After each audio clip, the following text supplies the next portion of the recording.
মানুষ সম্পত্তি দোয়ার মাধ্যমে যে সময় 21 সপ্তাহ রয়েছে না কাজের আল্লাহকে ইসমাইল কাজের আল্লাহকে 21 সপ্তাহ রয়েছে। কয় সপ্তাহ? 21 সপ্তাহ রয়েছে।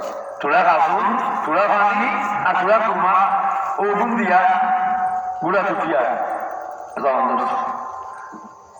সভা মারবার হাজেরা করে ও স্বামী ইব্রাহিম আল্লাহর নবী আমার খেতে দিকে আমি আমার মাথায় যাওয়া মানব নাই দানব নাই কীটপতঙ্গ নাই খাদ্য ব্যবস্থা নাই খাদ্য ব্যবস্থা নাই আইলা লইয়া পরে কোনো মাত নাই এই মাসুম বাচ্চা ইসমাইল আর আমি ওই তুমি তুইয়া যাও বলে আল্লাহর হুকুমে তুইয়া যাইরা সুবহানাল্লাহ হাজরা আল্লাহর হুকুমে তুইয়া যাও দেওয়া নবী ইব্রাহিম আর শাফিআ